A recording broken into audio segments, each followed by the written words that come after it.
¿Alguna pregunta o comentario?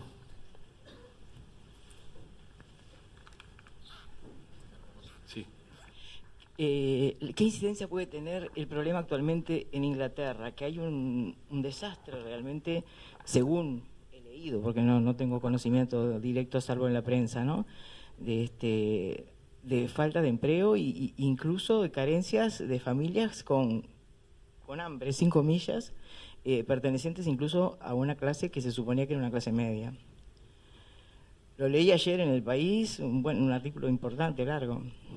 Me llamó poderosamente la atención y dije, ¿qué vinculación tiene con esto?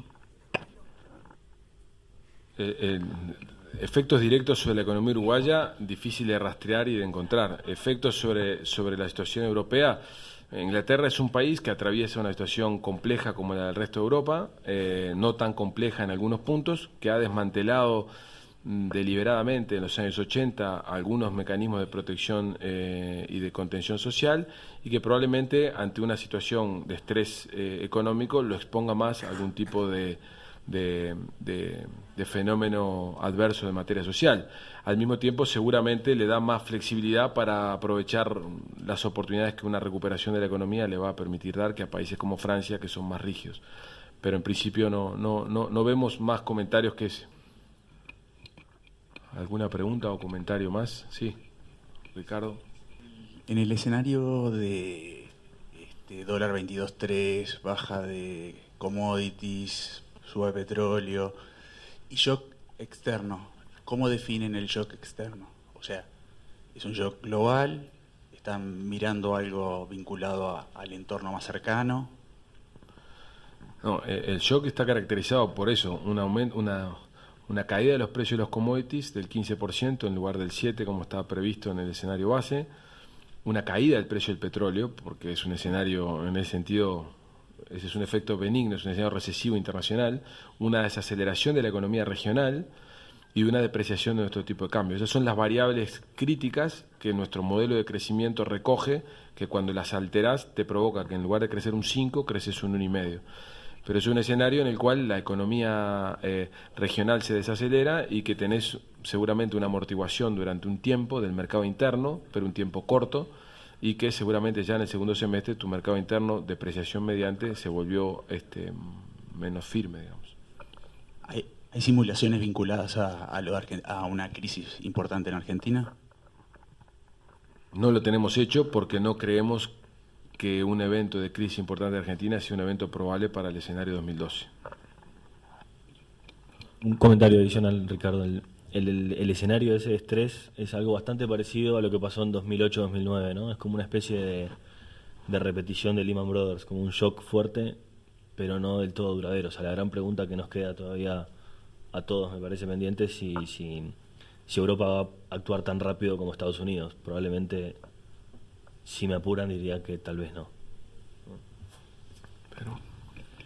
Justamente sobre ese mismo escenario, quería preguntar si tenían además cifras sobre el posible efecto en las cuentas del sector público que se esperaría en ese escenario de shock extremo, y sobre todo lo que es el costo del endeudamiento para el sector público, saldo de cuenta corriente y demás. Números más generales de la economía, en particular del sector público, ¿cómo lo transitaría, qué le supondría? Sobre el sector público, en realidad la gran clave es cuán duradero o cuán transitorio es todo esto, ¿no? Si es solamente un problema en un año puntual y después retomamos una tendencia de crecimiento del 3 y pico, 4%, vas a tener de repente un año donde el déficit se te puede ir a niveles cercanos al 2%, dependiendo un poco cómo reaccionan las tarifas públicas y alguna otra variable de ajuste, pero no sería un drama sobre las cuentas públicas ni de cerca. Para realmente constituir un desvío importante en las cuentas públicas de los próximos 2 o 3 años, tenés que tener 3 años consecutivos creciendo al 1, 1,5, el 2%, donde realmente estés muy por debajo de lo que era la planificación presupuestal, ¿no? O sea, tendríamos que imaginarnos un escenario de crisis y no resolución europea durante 3 años, un empantanamiento y una recesión regional duradera durante 3 años para que realmente tengas impacto sobre los déficits fiscales, ¿no? Lo otro que hemos destacado también varias veces es que desde el sector público importan 2 cosas, ¿no? El balance de las cuentas y, por otro lado, cómo es su estructura financiera y su caja para enfrentar los vencimientos, ¿no? Y en realidad, desde ese punto de vista, la crisis nos agarra con 2 cosas positivas, ¿no? Primero, una caja no menor y y además créditos contingentes negociados con organismos internacionales que nos estarían dando, por lo menos hoy cerrado, el financiamiento para los próximos 2 años, ¿no? O sea que si los mercados nos bajan la llave mañana, prácticamente tenemos 2 años de caja para cubrir los vencimientos.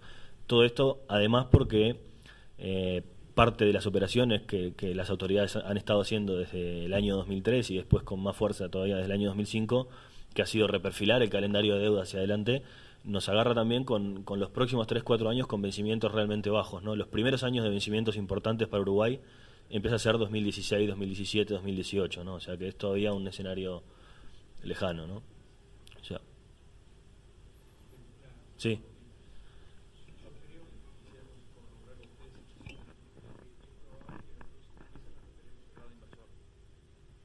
Como que la deuda soberana uruguaya en los próximos meses, quizás en el próximo año más tardar, recupere el grado inversor. Si eso fuera así, ¿qué posible efecto podría tener de amortiguador sobre todos estos escenarios desfavorables, y si podría suponer que nos volvamos un mercado más atrayente, digamos, para los flujos de capital que van a estar tratando de buscar algún refugio, digamos? A ver, yo creo que si bien es cierto que Uruguay se había acercado por varias razones a la probabilidad de acceder al grado inversor, todo este escenario que acabamos de caracterizar hacen que la gente que está en las calificadoras de riesgo, para decirlo de una manera fina, digamos, seguramente están dedicados a mirar otras cosas que pasan en otros lugares del mundo y no están con muchas ganas de tomar decisiones que supongan eventualmente quedar en falsa escuadra ante un cambio de escenario. Entonces yo creo que el escenario no contribuye a que Uruguay acelere ese proceso. Probablemente no, lo que haga es simplemente abrir un impasse. En segundo lugar, es verdad que cuando uno accede a un mercado, cuando uno accede a una calificación de grado inversor, hay un conjunto de candidatos inversores institucionales que pueden elegir instrumento de deuda soberana de un país, y eso pondría a Uruguay en un mercado diferente.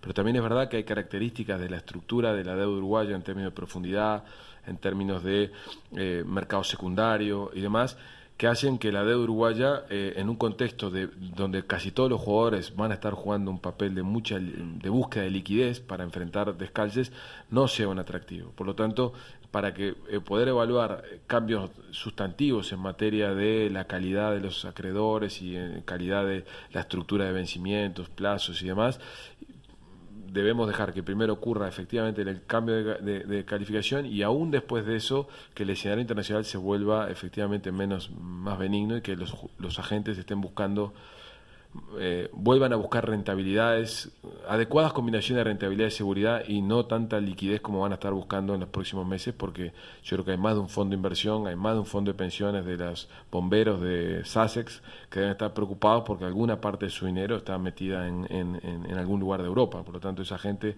lo que quiere es instrumentos que le permitan entrar y salir rápido, y Uruguay no te ofrece eso.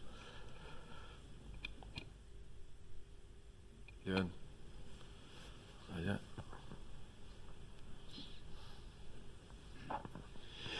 Permanentemente hay una discusión si la integración de Uruguay al mundo es Uruguay al mundo o Uruguay región al mundo. En este pequeño conflicto con Francia, nosotros tuvimos una defensa fuerte de México, que va a presidir el G20, y de Brasil.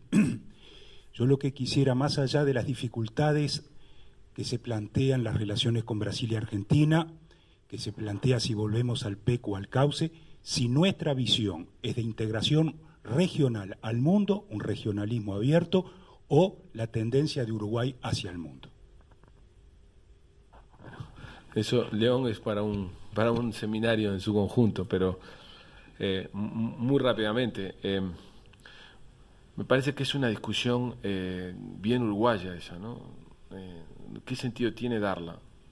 Nuestro comercio, estamos en el Mercosur, hace 30 años que tenemos un vínculo privilegiado con la región. La industria uruguaya le vende a la región. Si no hay en la puerta de entrada de Uruguay una cadena o una cola de compradores de producción industrial para las industrias uruguayas. El 70% de lo que la industria lo vende en la región. Entonces, Uruguay tiene una fuerte implicancia e imbricación con la región, producto de un largo proceso de integración iniciado en los años 70, que va mucho más allá del Mercosur. Ahora, eso no impide ver que el Mercosur, por diversas razones, por decisiones unilaterales, incluso de los gobiernos de la región, se ha vuelto un escollo para poder seguir avanzando y para que Uruguay siga insertándose en el mundo y en la economía internacional, que lo requiere porque es un país muy pequeño. Por lo tanto, el camino es, sin salirse del Mercosur, intentar comprar toda la flexibilidad posible, de manera tal que el Mercosur permita una integración más, no impida una integración más vigorosa en la economía internacional. ¿Eso qué supone? Mucha negociación. Eso supone una estrategia inteligente. Uruguay, si va a la negociación bilateral con Argentina, perderá siempre, entre otras cosas, porque es muy difícil que Argentina mantenga sus compromisos. Uruguay debe tratar de negociar con Argentina a nivel multilateral con los 4 países, y con Brasil es posible que pueda abrir una agenda de negociación bilateral que le permita ciertos waivers para poder jugar fuera de la región. Pero eso supone entender que las reglas de juego en la región cambiaron, ser mucho más proactivos en el diseño de una agenda y en la negociación agresiva, contando con un plan dentro de la región, sin perder de vista que no podés nunca amenazar con que te vas, porque si te vas perdés muchísimo, pero al mismo tiempo sabiendo que el Mercosur hoy es, y en particular la elevadísima discrecionalidad de las autoridades de la región, en particular la de Argentina, son una barrera. Hoy no tenemos arancel externo común. La perforación que tiene el arancel externo común nunca fue tan grande como la que tenemos hoy. O sea, el Mercosur ya no es una zona como fue concebida, es otra cosa, y hay que adaptarse a eso.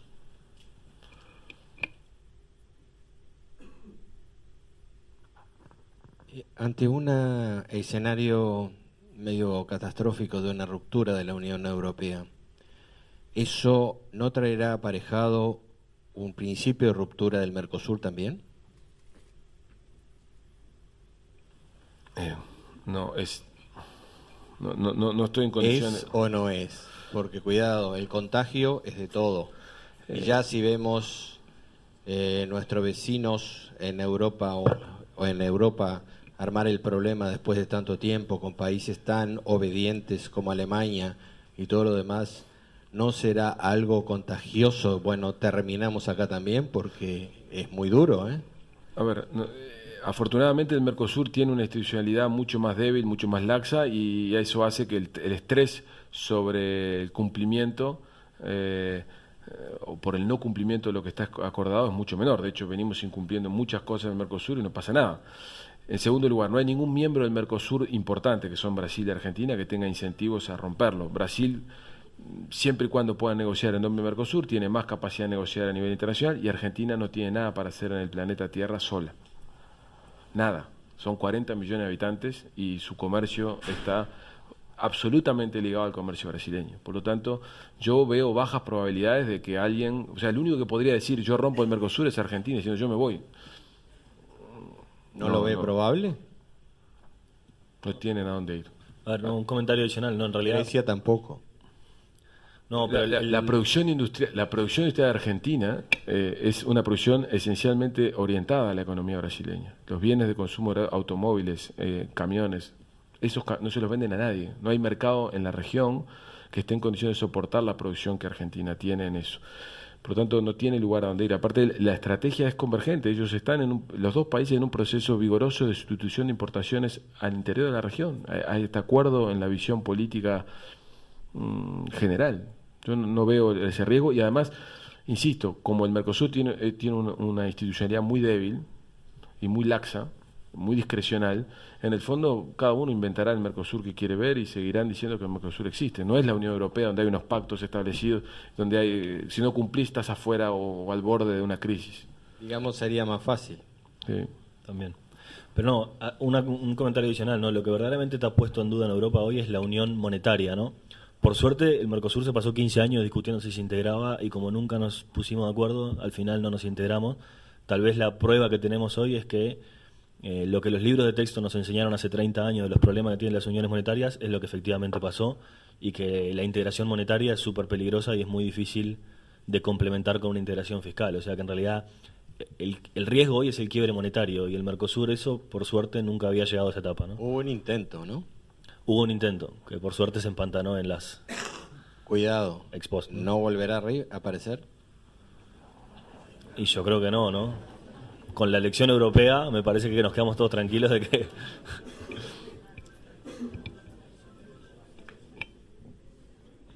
¿Una pregunta más o comentario? Bueno, no les robamos más tiempo, agradecemos su presencia hoy, les deseamos feliz año y nos vemos el año que viene. Gracias.